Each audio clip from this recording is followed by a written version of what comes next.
Assalamualaikum warahmatullahi wabarakatuh.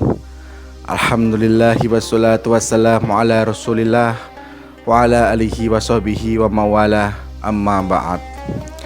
Yang saya hormati Ibu dosen pengampu mata kuliah Al-Quran Ibu Siti Maryam Munjihat SSMPDI. Perkenalkan, nama saya Nanang Andreas, kelas A39, program studi PJJ PAI IAIN Syekh Nurjati Cirebon, semester 1. Pada kesempatan kali ini, saya akan mempresentasikan mata kuliah studi Al-Quran dengan materi munasabah. Pengertian munasabah. Munasabah menurut bahasa adalah musyakalah atau muqarabah, yang berarti dekat. Sedangkan menurut istilah ulumul Al-Quran berarti pengetahuan tentang berbagai hubungan atau korelasi di dalam Al-Quran. Berikut macam-macam munasabah. 1. Munasabah antara surat dengan surat sebelumnya. Satu surat berfungsi menjelaskan surat sebelumnya. Misalnya, dalam surat Al-Fatihah ayat 6 disebutkan Ihdinas shiratal mustaqim, yang artinya tunjukilah kami ke jalan yang lurus. Lalu dijelaskan dalam surat Al-Baqarah ayat 2 bahwa jalan yang lurus itu ialah mengikuti petunjuk Al-Quran. Sebagaimana disebutkan, Dzalikal kitabul la raiba fihi hudal lil muttaqin. Kitab Al-Quran ini tidak ada keraguan padanya, petunjuk bagi mereka yang bertakwa. 2. Munasabah antara nama surat dengan isi surat atau tujuan surat. Nama-nama surah biasanya diambil dari satu masalah pokok di dalam satu surah. Misalnya, surat An-Nisa yang berarti perempuan, karena di dalam surat An-Nisa banyak menceritakan tentang perempuan. Kemudian seperti dalam surat Al-Baqarah atau lembu betina, yang ayat tersebut mengandung inti pembicaraan tentang kekuasaan Tuhan membangkitkan orang mati. Dan perkataan lain, tujuan surat ini adalah menyangkut kekuasaan Tuhan dan kematian pada hari kemudian.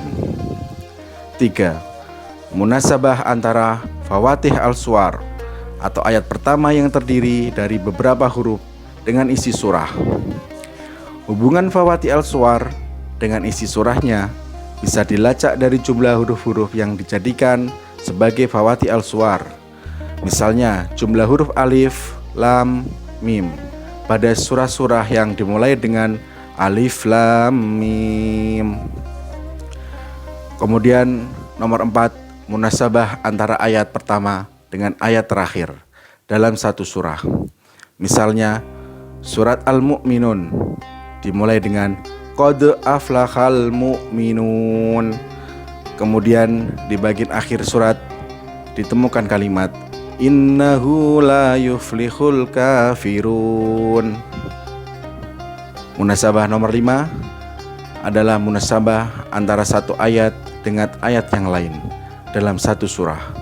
Misalnya kata muttaqin di dalam surat Al-Baqarah ayat 2. Dijelaskan pada ayat berikutnya mengenai ciri-ciri orang yang bertakwa.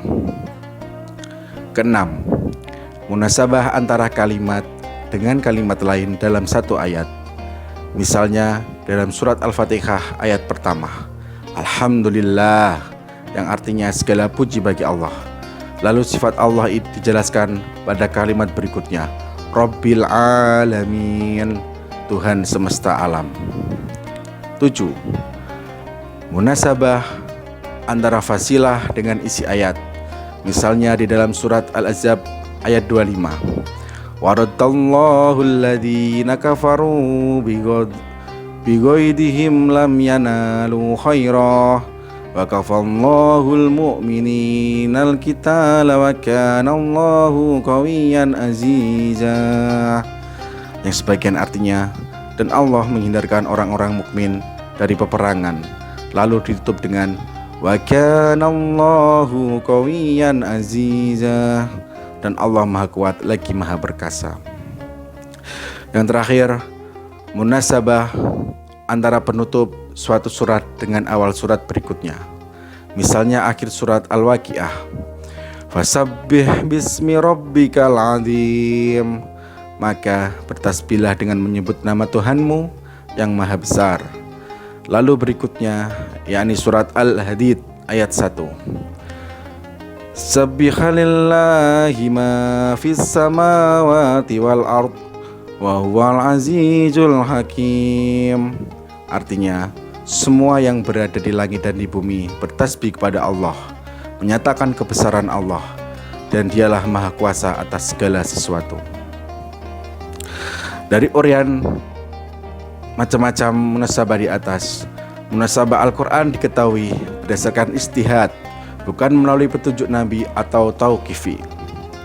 Setiap orang bisa saja menghubung-hubungkan antara berbagai hal di dalam kitab Al-Quran. Urgensi munasabah dan kegunaan mempelajari munasabah dapat memudahkan memahami ayat Al-Quran, terutama ayat yang tidak disertai asbab an-nuzulnya hal. Karena ayat-ayat Al-Quran satu sama lainnya mempunyai hubungan erat. Dengan demikian, tidak perlu lagi mencari asbab an-nuzulnya, karena pertautan ayat-ayat dengan ayat lainnya sudah dapat mewakilinya. Demikian presentasi saya pada kesempatan kali ini. Presentasi ini dibuat untuk memenuhi tugas UAS semester 1 Studi Al-Quran. Dari saya, wassalamualaikum warahmatullahi wabarakatuh.